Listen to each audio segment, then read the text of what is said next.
minta ijazah asli atau ijazah yang ada di Pak Jokowi untuk dihadirkan di ruang sidang pengadilan. Dan itu hakim mempunyai kewenangan penuh untuk meminta itu. Jadi hakim jangan juga takut atau melihat situasi seperti ini. Dan kami harap hakim benar-benar mempunyai putusan yang adil. Tidak lagi melihat orang-orang yang berperkara ini siapa. Kami tentu sebagai gerakan yang akan tidak berhenti sampai dengan putusan pengadilan memberikan putusan yang seadil-adilnya. Jadi kita akan ikuti dari tingkat pertama tingkat pertama banding, kasasi, dan peninjauan kembali. Kita akan ikuti itu.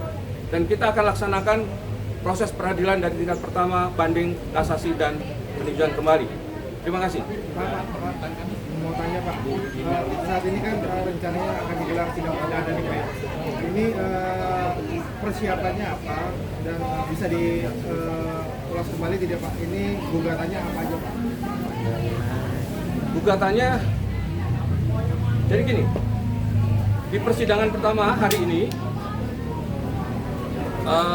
proses persidangan perdata, gugatan kami dari CS ini adalah perbuatan melawan hukum. Kami melihat bahwa penerapan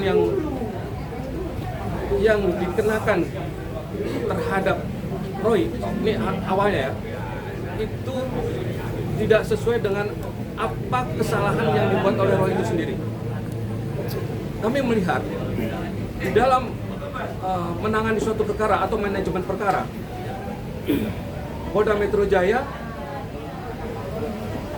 sangat serampangan kalau menurut saya. Ya. Jadi menggunakan pasal-pasal yang tidak sesuai menurut kajian kami. Karena pasal-pasal yang dikenakan kepada RRT ya. Saya katakan RRT, saya dengar soalnya si Rismon belum dicabut, enggak. Sampai hari ini Rismon masih tersangka statusnya. Jadi RRT. Jadi sampai hari ini ya mengenai penetapan tersangka terhadap RRT itu menggunakan pasal-pasal yang diatur dalam Undang-Undang Nomor 11 tahun 2028. Tahun 2008.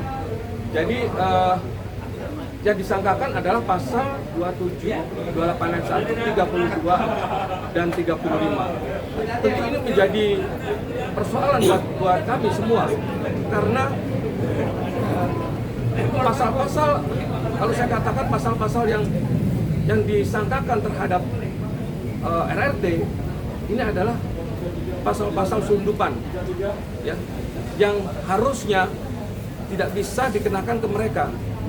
Karena apa? Mereka ini kan peneliti.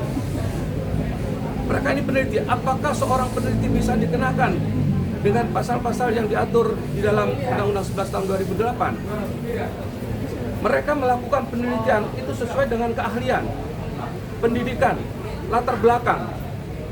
Jadi bukan sembarangan orang yang melakukan penelitian tanpa didasari dengan keahlian. Pertanyaannya sekali lagi, apakah seorang ahli, seorang peneliti bisa dikenakan dengan Undang-Undang ITE yang pasalnya saya sebutkan tadi? Ini persoalan yang harus kita selesaikan. Ini persoalan yang harus kita dudukkan dalam koridor pasal-pasal yang benar, bukan asal menentukan pasalnya, tetapi ada indikasi ya untuk membela seseorang. Kalau ada indikasi untuk membela seseorang, tentu ini menjadi concern kita semua bahwa kalau nanti ini terjadi bukan hanya pada RRT, tetapi juga kepada orang lain.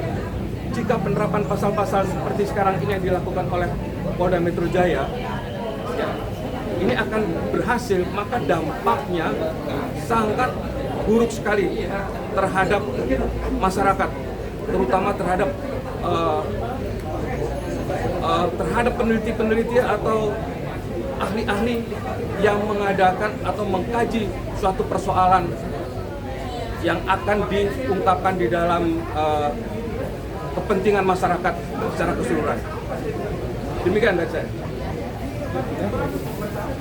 Ada lagi? Sekali lagi ya, jadi kita ulangi Bapak untuk Nggak boleh. Langsung bawa aja. Wawancara saya itu. Cumi-cumi itu apa? Hei,